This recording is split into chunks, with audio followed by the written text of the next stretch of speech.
Bonjour, chers frères et sœurs bien-aimés de Dieu. Nous sommes très heureux de nous retrouver encore aujourd'hui pour continuer dans l'enseignement, sauver pour marcher dans la santé divine et la guérison surnaturelle.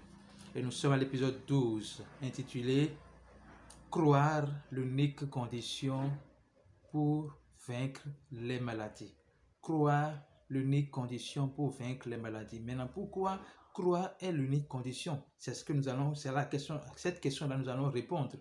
Parce que au commencement, ce que Adam a manqué de faire, c'est de croire.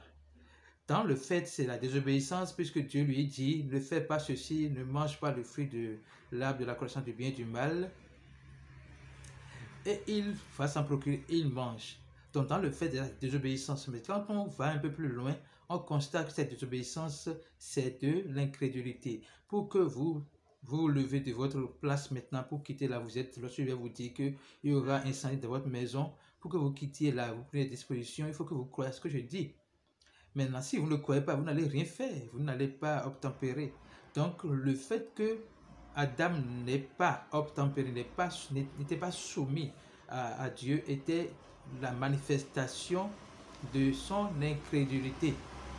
Et pire que ça, au lieu de croire en Dieu qui l'a créé, il croit en la personne qui ne l'a pas créé. C'est-à-dire, il fait confiance au diable et le diable prend maintenant son autorité. Vous comprenez? Donc, dans le fait, c'est la désobéissance. Mais dans le fond, ce n'est pas croire en Dieu. Il a douté de Dieu et il a permis au diable d'avoir de l'autorité sur sa vie. Maintenant, quand on va plus loin, on constate qu'au milieu du jardin, il y a l'arbre de la connaissance du bien et du mal et l'arbre de la vie éternelle. L'arbre de la vie éternelle représentait en fait, en typologie, Jésus-Christ. Et cela est révélé dans l'Apocalypse, le livre de Révélation, c'est l'arbre de vie était Jésus-Christ. Donc, dans le fait, Adam a rejeté Jésus-Christ pour se nourrir de l'arbre de la connaissance du bien et du mal.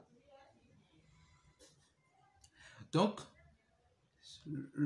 quand Dieu a voulu restaurer le monde, quand Dieu a voulu redonner à l'homme son autorité, restaurer l'humanité, il a pris par Jésus-Christ, qui est venu sur la terre, qui est mort pour nos péchés, qui a été enseveli et qui est ressuscité le troisième jour pour notre justification. Alléluia.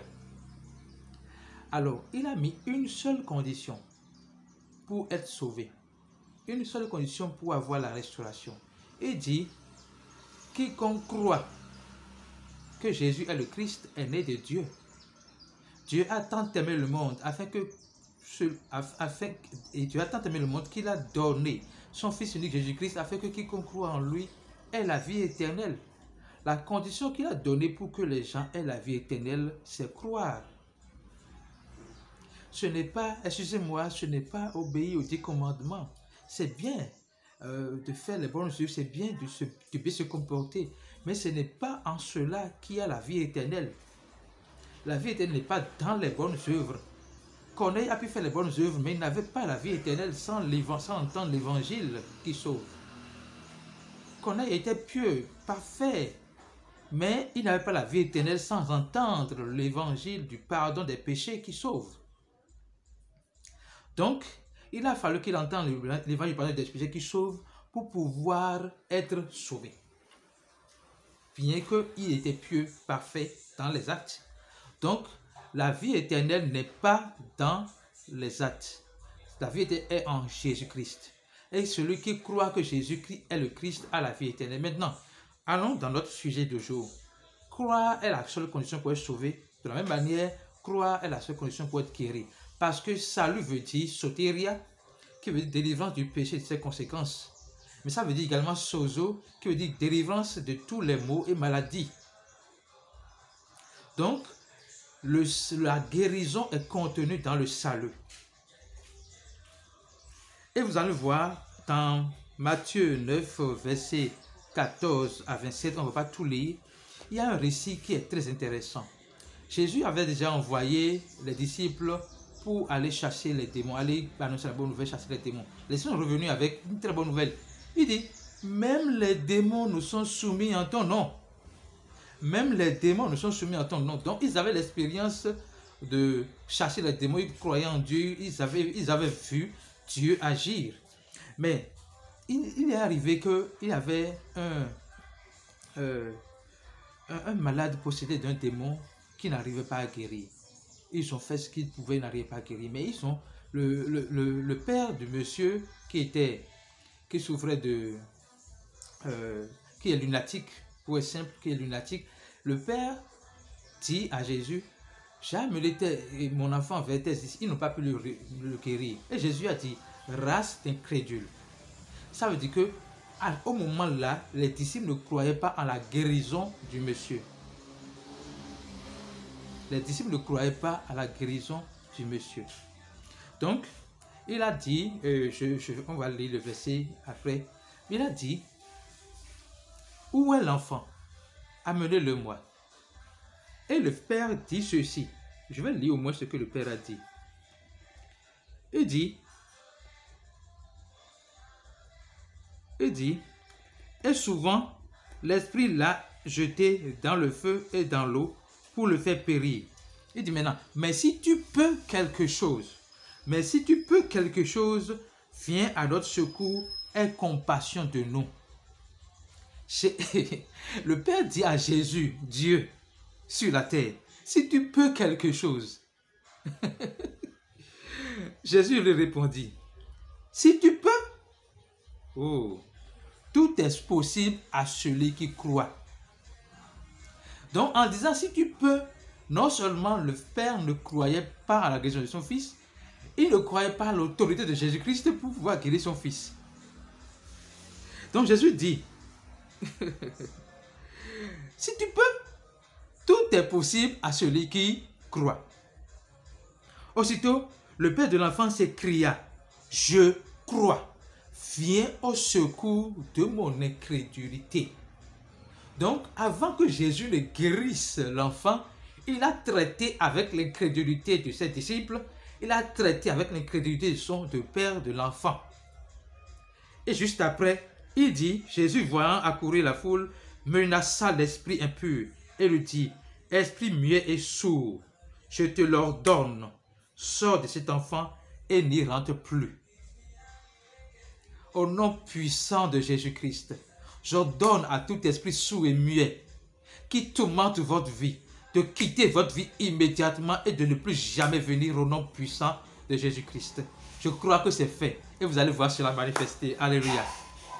Donc, voyez ici que la condition pour que l'homme soit guéri, d'accord, c'est la foi en Jésus-Christ. C'est indispensable. C'est indispensable. On va voir pourquoi est-ce que Jésus a voulu traiter d'abord avec l'incrédulité. Il est dit dans Philémon 1, verset 6. Philémon 1, verset 6. Philémon 1, verset 6. Je lui demande que ta participation à la foi soit efficace pour la cause de Christ en faisant reconnaître en nous toute espèce de bien. Donc, il y a deux choses à retenir là. Participation de la foi. Donc, par rapport, la guérison est déjà pourvue à par Jésus-Christ à la croix. C'est déjà pourvu. D'accord? Par les meurtrissures de Jésus-Christ, nous avons été guéris. C'est déjà pourvu. Mais pour que vous expérimentiez la guérison, vous devez croire que c'est déjà fait et croire que vous allez voir ce qui est déjà fait venir à manifestation. Et pour cela, il faut faire ce qu'on appelle participation de la foi. Il faut actionner sur votre foi. Il faut coopérer dans la foi à ce que Jésus-Christ a déjà fait. Ce n'est pas que vous allez faire quelque chose à Jésus-Christ, mais vous allez coopérer dans la foi.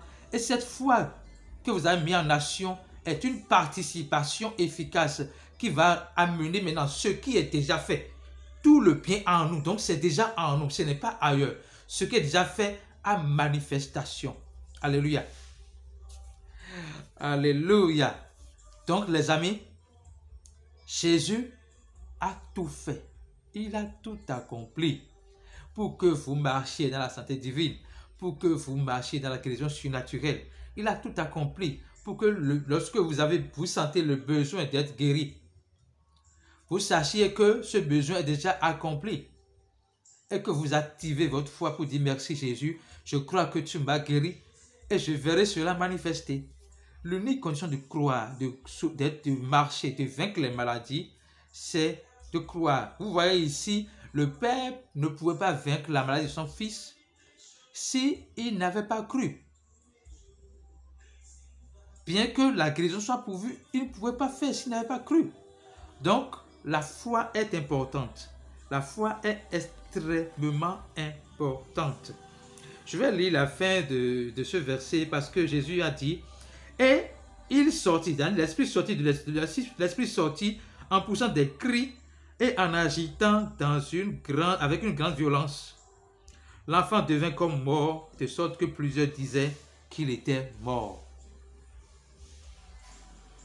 Et ceci, mais Jésus l'ayant pris par la main, le fit lever et il se tient debout. Je déclare que vous êtes debout au nom puissant de Jésus-Christ. Je déclare que Dieu vous tend la main et vous fait lever de votre maladie au nom puissant de Jésus-Christ. Je déclare que vous êtes guéri. Vous êtes complètement guéri. Vous êtes complètement guéri.